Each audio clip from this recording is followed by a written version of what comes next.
Hablemos de oráculos errantes y guiones clasificados. Mi nombre es Gabriel Prado, esto es Pactum Análisis y hoy hablaremos sobre lo que depara el futuro para Venezuela, tras la captura de Nicolás Maduro y la intervención norteamericana.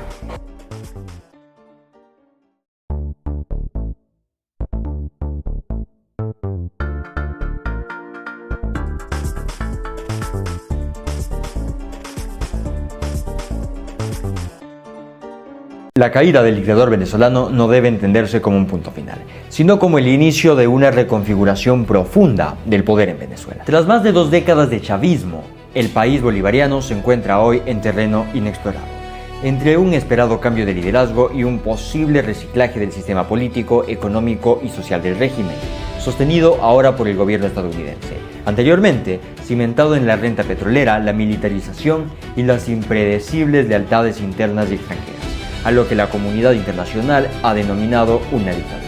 El sistema venezolano llega a este punto con un Estado debilitado, una institucionalidad erosionada, una economía funcionalmente dolarizada, una población fragmentada por la migración masiva y una política marcada por la desconfianza, a la par que gigantescas reservas de petróleo, codiciadas, como no, por las grandes potencias del globo. Los escenarios posteriores no dependen solamente de la oposición formal, sino de la correlación entre la élite atornillada del chavismo, las fuerzas armadas, actores económicos, presiones políticas internas y, desde luego, el gobierno de Donald Trump. El dilema no es quién gobierna, sino qué tipo de Estado y sociedad emerge tras los hechos del 3 de enero. El escenario más probable es una transición controlada, con estructuras recicladas del régimen madurista, un relevo de liderazgo sin desmontar el aparato del poder. De manera ineludible, este panorama traería una fragmentación interna, con la aparición de bloques y disputas que participarán de esta transformación. Por un lado, un sector pragmático que negociará su permanencia con los actores internacionales, grupo que tendrá que enfrentarse a elementos más radicales y fieles a Chávez y a la llamada revolución bolivariana. Este grupo se opondrá en cambio a las propuestas estadounidenses, buscará reinstalar el régimen y se resistirá ante cualquier apertura real. Sin embargo, es coherente pensar que estos actores no conseguirán una gran inferencia en el futuro del país. Finalmente, un sector tecnocrático que intentará legitimarse mediante la nueva estabilidad económica y que por arrastre se beneficiará de la transición. La oposición debilitada por años de persecución, exilio y fractura interna tendría dificultades para capitalizar plenamente el momento, lo que abriría paso a elecciones tuteladas, con observación internacional limitada y reglas negociadas. Un riesgo central es la consolidación de un autoritarismo postchavista, con mayor sofisticación institucional y menor confrontación discursiva, pero con restricciones reales a la competencia política. En el plano social, el fin del gobierno de Maduro podría generar una liberación inicial de expectativas, acompañadas de demandas acumuladas durante años: justicia, reparación, acceso a servicios, empleo y seguridad. Sin embargo, estas expectativas chocarán rápidamente con la realidad de una economía en reconstrucción, lo que podría detonar olas de protesta social, especialmente si se aplican ajustes fiscales, eliminación de subsidios o reformas laborales. La justicia transicional aparecería como uno de los puntos más sensibles.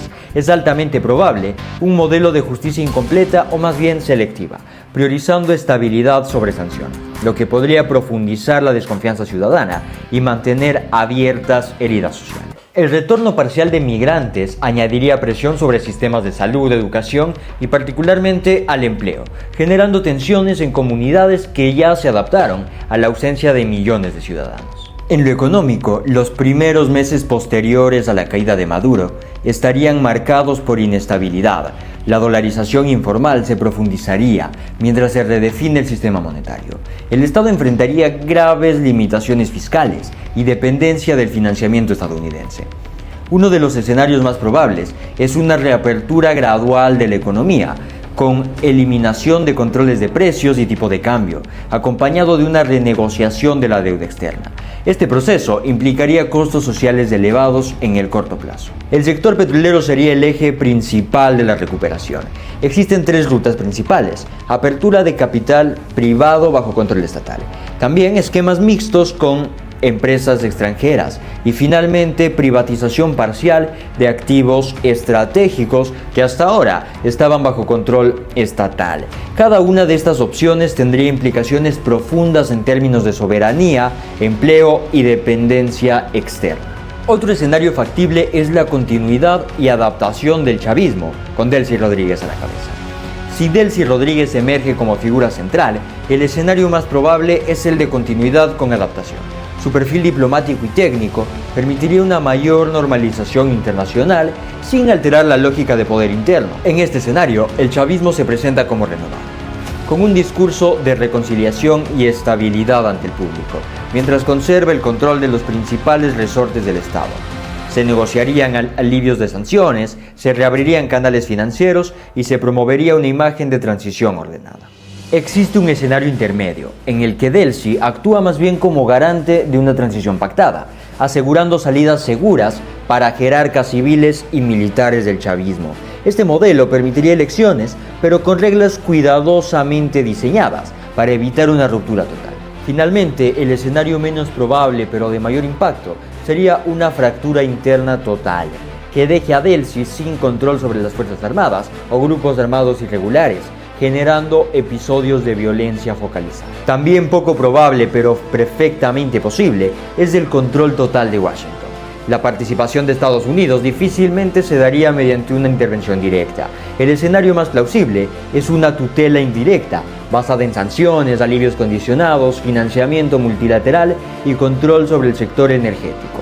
En este modelo, Venezuela recuperaría acceso a mercados internacionales, pero a cambio de reformas estructurales profundas y alineamiento geopolítico con Norteamérica. Esto permitiría una recuperación económica más rápida, pero con un alto costo político interno y narrativas de pérdida de soberanía. Un escenario extremo de baja probabilidad sería un protectorado de facto, con supervisión directa en sectores clave como seguridad, petróleo y finanzas. Este modelo generaría un fuerte rechazo regional y tensiones internas prolongadas.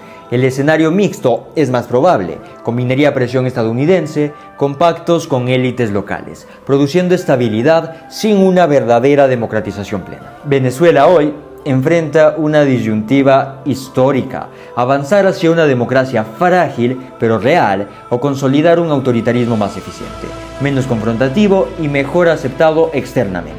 La clave no está únicamente en unas elecciones, sino en la capacidad de desmontar o no las estructuras profundas del poder. A nivel regional, lo que ocurre en Venezuela sentará un precedente para otros países con democracias debilitadas. A nivel global, será un caso de estudio sobre cómo se reconstruyen o se administran estados post-autoritarismo en un mundo multipolar.